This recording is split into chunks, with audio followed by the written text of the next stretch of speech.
Bonjour frères et sœurs en Christ, c'est le frère Trifon encore une fois de plus en direct de Pointe-Noire. Aujourd'hui nous allons parler d'un thème qui fait souvent couler beaucoup d'encre sur internet et surtout au milieu des chrétiens. Et en fait il s'agit du problème du port du pantalon par la femme. Et en fait cette question en apparence très simple, assez simple, est en fait beaucoup plus compliquée qu'elle n'y paraît. Pourquoi? Parce qu'à l'origine, moi-même, mon point de vue, c'était le pantalon, c'est un vêtement. Il y en a des modèles pour les hommes et il y en a des modèles pour les femmes. Et donc, je me suis quand même posé la question. Je me suis interrogé pour savoir l'origine du pantalon. Et en fait, ce que je m'attendais à trouver dans ma tête, c'était quoi? C'était que dans certains pays, ce sont les hommes qui ont commencé à porter le pantalon. Et dans d'autres pays, ce sont les femmes qui ont commencé à porter le pantalon. Mais à ma grande surprise, ce n'est pas du tout ce que j'ai vu sur Internet. Et ce que j'ai vu dans toutes les recherches que j'ai pu effectuer sur l'origine du pantalon. Donc, allons-y sur la question de savoir si la femme a le droit de porter le pantalon ou non, d'après ce que la Bible nous recommande de faire. D'après ce que la Bible nous recommande de faire.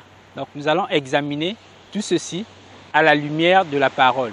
Vivre si merveilleux, Bible qui me montre le chemin de la vie. La première chose que vous allez remarquer dans la Bible, c'est qu'on interdit clairement aux hommes et aux femmes de porter les vêtements de leurs semblables, de leurs opposés. C'est-à-dire on interdit aux hommes de porter les vêtements de femmes et on interdit aux femmes de porter les vêtements des hommes.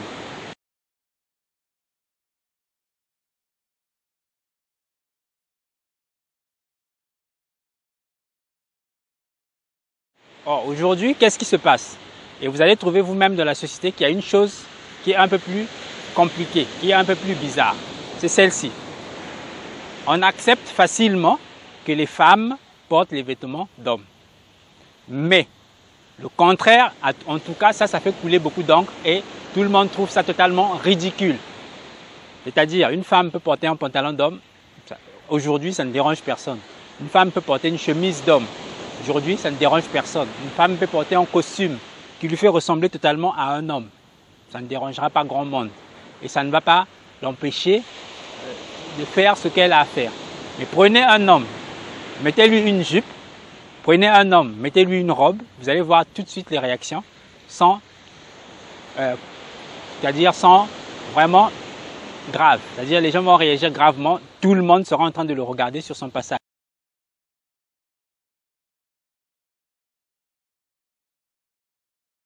Alors qu'en fait, chez les femmes, ça ne dérange personne. Et c'est ça la première contradiction. Pourquoi Dieu faciliterait-il les femmes et compliquerait-il la vie seulement aux hommes? Notre Dieu est-il devenu injuste? Ça, c'est la première question. Et donc, en fait, lorsqu'on regarde bien, ce n'est pas Dieu, mais c'est la société qui fait en sorte que les choses soient vues de cette manière.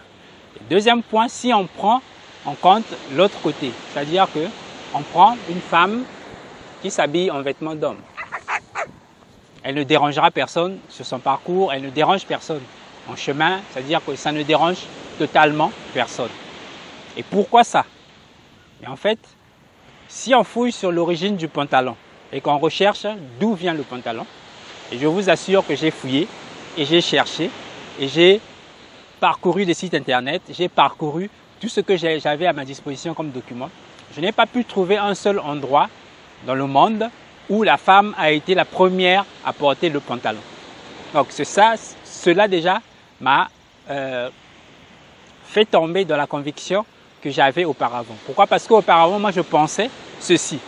Je me disais que la femme a des modèles de pantalon pour elle. Et les hommes ont des modèles de pantalon pour eux. Pourquoi? Parce qu'aujourd'hui, quand vous regardez les catalogues, les pantalons pour femmes ont des motifs féminins, des dessins, des coupes un peu particulières. Et les pantalons pour hommes sont restés presque tels quels depuis très très longtemps. Et c'est ça en fait la différence. D'un côté, on a les hommes qui, globalement, on va dire, s'habillent correctement, ne se forcent pas à se maquiller, ils se coiffent naturellement, normalement, et depuis des années et depuis des siècles. Et c'est comme ça. Malgré ça, les femmes les aiment toujours. Mais de l'autre côté, on a les femmes qui, pour attirer l'attention, font toujours plus, et ça devient excessif.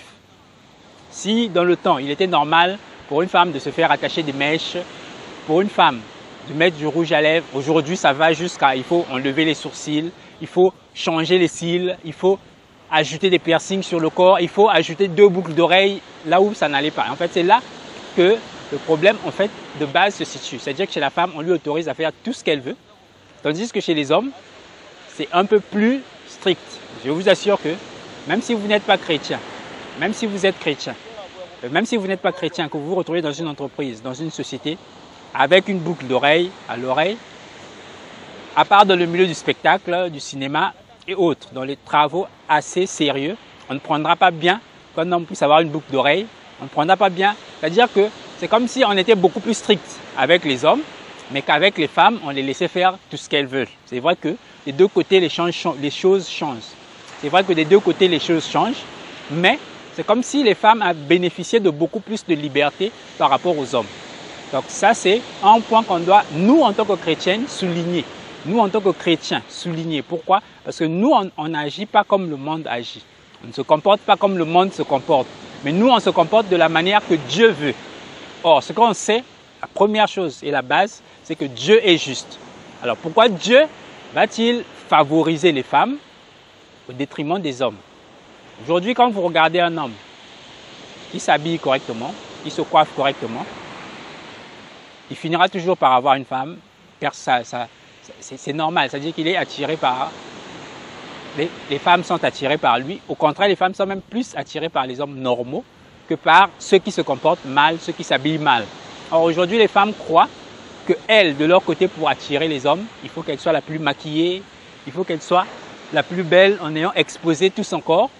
Et c'est ça qui ne devait pas être normal, en fait, au milieu des chrétiens. Parce que, au milieu des chrétiens, nous sommes les exemples. Nous sommes les exemples et nous devons montrer au monde comment il doit marcher. Nous devons montrer au monde comment fonctionner. Donc, pour éviter de se perdre, revenons sur le sujet du pantalon.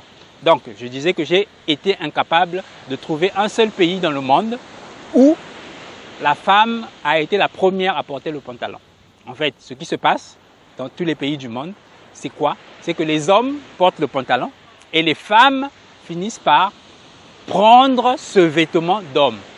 Donc la bonne question maintenant c'est, est-ce que quand la Bible interdit de porter des vêtements d'homme, est-ce que c'est une chose mauvaise ou est-ce que c'est une bonne chose? Et si c'est une bonne chose, pourquoi nous, chrétiens, on s'est laissé emporter par le mouvement? Pourquoi pas? En fait, parce que la plupart des églises qui font partie de l'œcuménisme, vous voyez vous-même comment le monde avance, ça ne les dérange pas du tout qu'une femme puisse se retrouver en pantalon. Et de toute façon, nombreuses des églises ne veulent pas déranger leurs fidèles de peur à ce qu'ils ne fuient, parce que s'il y a trop de contraintes, les gens fuient l'église et du coup, le pasteur ne va plus avoir assez d'argent, les dîmes ne vont plus rentrer, les quêtes ne vont plus donner assez de... Donc, il faut laisser les gens tels qu'ils sont, il faut laisser les gens se comporter comme ils veulent, mais faire en sorte qu'ils puissent toujours ne pas oublier de venir payer leurs dîmes, ne pas oublier de venir mettre l'argent dans la quête. Donc, c'est ça la préoccupation principale de ce qu'on appelle Église, entre guillemets, aujourd'hui. Or, nous, en tant que chrétiens, on est censé être la lumière du monde. On est censé être la lumière du monde. Et en tant que lumière du monde, on ne peut pas se permettre de se comporter de la même manière que les païens, de la même manière que ceux qui ne croient pas en Dieu, et dire que nous croyons en Dieu. Parce que notre Dieu, il ne fait pas de favoritisme. Or, le problème, c'est celui-ci, justement. Notre Dieu ne fait pas de favoritisme. Notre Dieu ne fait pas de favoritisme. Celui qui a péché est frappé. Celui qui n'a pas péché est libre. Si le païen n'a pas péché, Dieu le laissera libre. Mais si le chrétien a péché, Dieu le frappera. Et au contraire, Dieu est même beaucoup plus strict envers ceux qui le connaissent qu'envers ceux qui ne le connaissent pas. Vous allez lire dans la Bible que Israël a été frappé doublement, tu as reçu au double de tes péchés. Tu as reçu la double punition que tes péchés méritaient. Et Dieu est beaucoup plus strict envers ceux qui le connaissent qu'envers ceux qui ne le connaissent pas. Et donc ça veut dire que nous, en tant que serviteurs de Dieu, en tant que gens qui cherchons à plaire en toutes choses à Dieu, on doit faire excessivement attention et ne pas se mettre au même pas que le monde. Pourquoi? Parce que lorsque tu fouilles dans l'histoire, les femmes n'ont pas commencé à porter le pantalon parce qu'elles voulaient porter le pantalon. Mais le port du pantalon par la femme a été poussé par les féministes. Les féministes. Et ici, je vais même vous mettre un élément d'un des membres de la famille Rockefeller, si vous connaissez. C'est parmi les familles qui dirigent le monde, qui donnent les lois derrière la politique, c'est-à-dire ceux qui se cachent derrière les politiciens. Et l'un des politiciens était même, l'un des membres de cette famille-là a même dit que c'est lui, donc c'est eux, les Rockefeller, c'est-à-dire ceux qui dirigent le monde, ceux qui poussent le monde à mal agir, ceux qui ne veulent pas que les gens se comportent bien, ceux qui veulent que les gens se comportent mal pour continuer à dominer sur eux. Donc c'est eux qui ont poussé la libération de la femme, ce qu'on appelle la libération de la femme. Aujourd'hui, la femme doit être l'égale de l'homme, on doit avoir autant de membres dans un gouvernement, des femmes que d'hommes, tout ça, c'est eux, donc la fondation Rockefeller, qui ont poussé ce genre d'événement-là, pour que les femmes puissent s'habiller avec des vêtements d'hommes, pour que les femmes puissent s'habiller avec des vêtements d'hommes.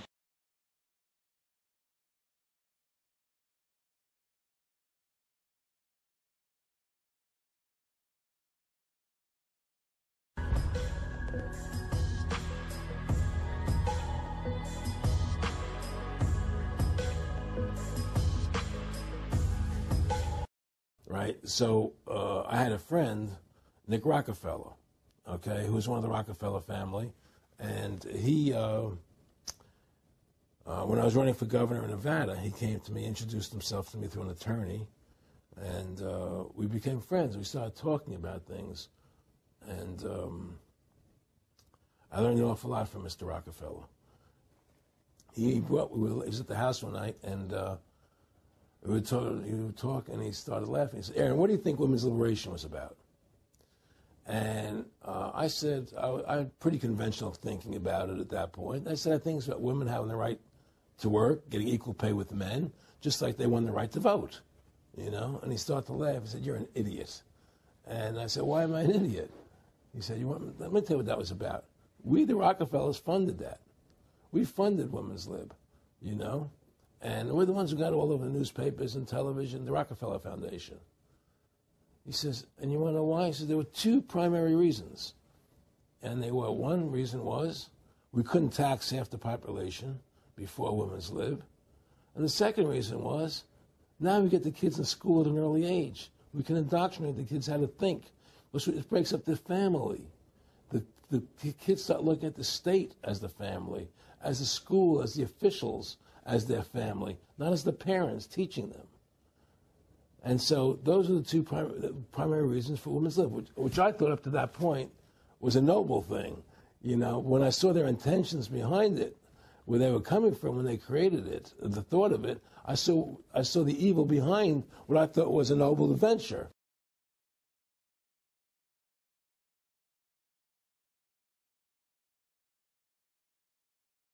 Alors l'avis d'un écrivain, pour ou contre le pantalon? Contre le pantalon. Pourquoi? Parce que le pantalon, c'est une chose d'homme et c'est une chose bien ennuyeuse déjà. Alors pourquoi est-ce que les femmes devraient nous révéler maintenant les petites marques de leurs sous-vêtements, ce que nous ne faisons pas nous? Ça, je trouve ça bien triste et bien pénible que sous prétexte de libération féminine, elles se mettent à emprunter nos vêtements bien ennuyeux.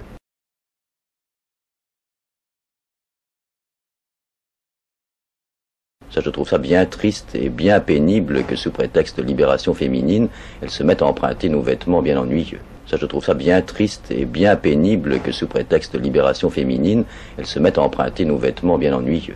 Ça, je trouve ça bien triste et bien pénible que sous prétexte de libération féminine, elles se mettent à emprunter nos vêtements bien ennuyeux.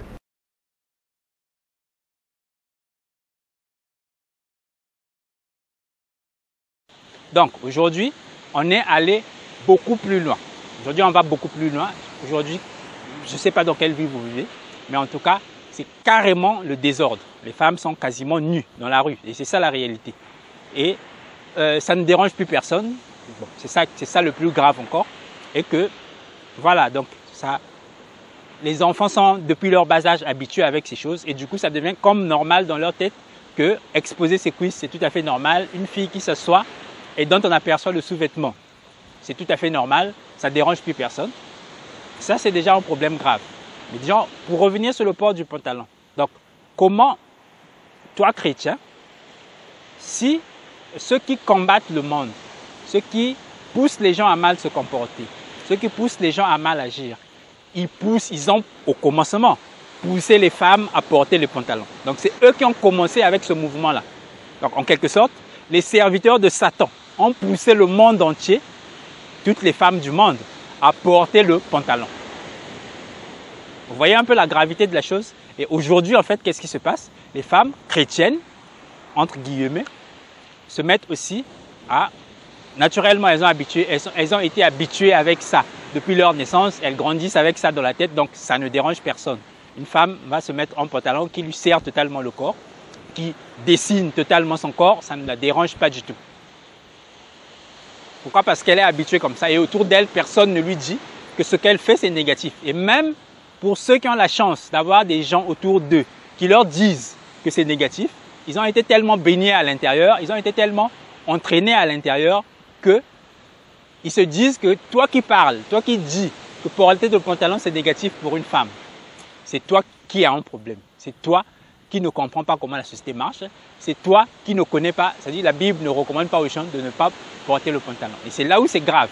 Et on retourne ça même dans tel sens que quand tu commences à expliquer aux femmes ce que une femme qui porte des vêtements sexy, qui porte des pantalons qui exposent une partie de son corps, qui porte des vêtements qui serrent son corps, quand tu commences à lui expliquer ce que ça produit comme réaction chez les frères, et en fait, c'est toi qu'on traite d'obsédé sexuel. Et c'est ça qui est paradoxal de notre temps. C'est ça qui est vraiment paradoxal et vraiment anormal. C'est-à-dire qu'on retourne la situation.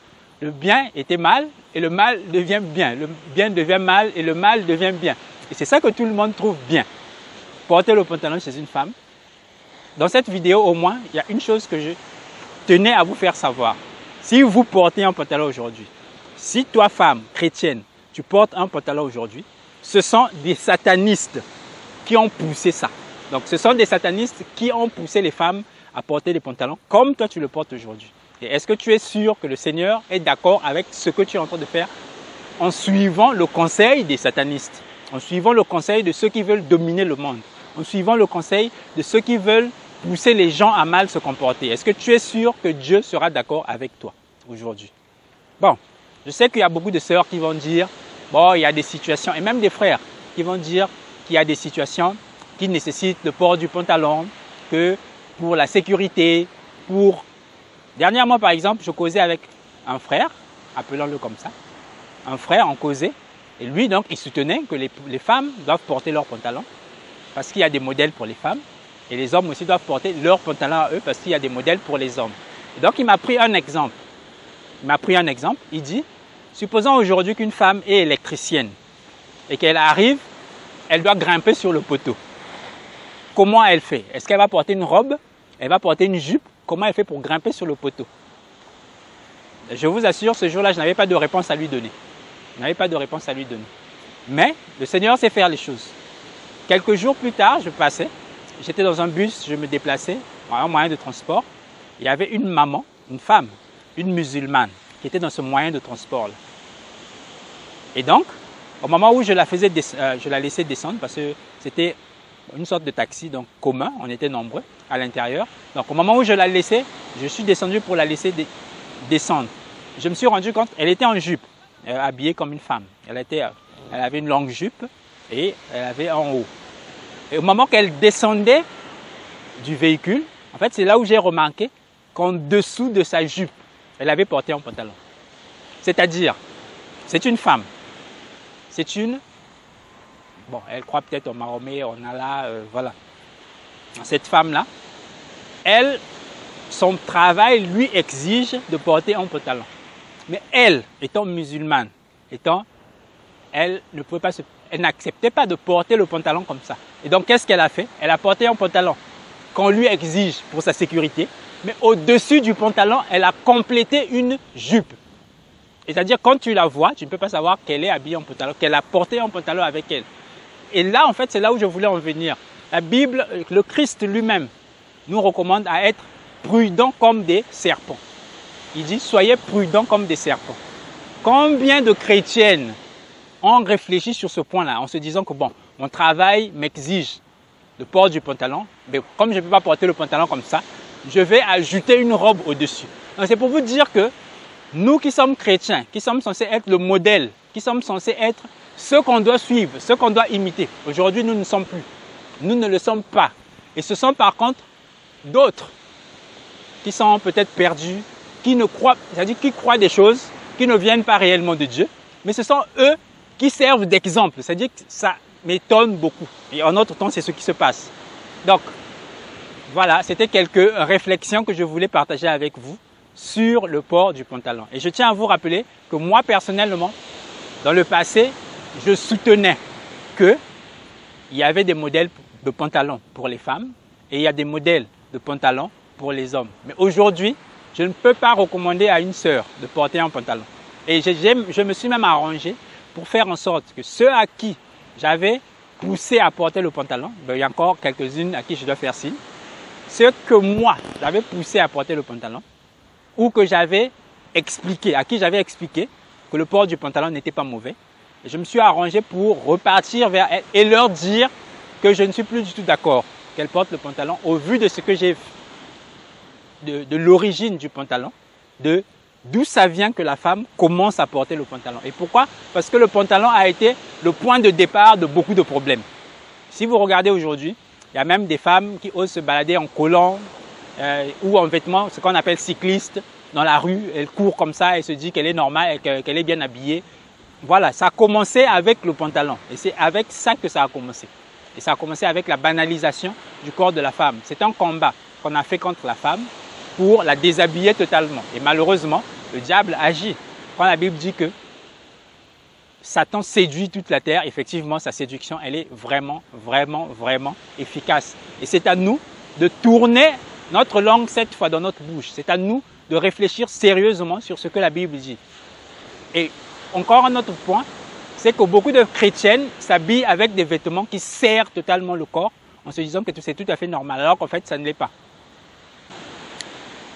Donc, vous allez comprendre vous-même que Dieu, en fait, ne recommande pas, surtout aux sœurs, de porter des vêtements qui serrent totalement le corps. Pourquoi? Parce que les hommes sont beaucoup plus sensibles à l'attraction du corps de la femme. Ça a beaucoup plus d'effet sur les hommes que n'a d'effet le corps des hommes sur les femmes.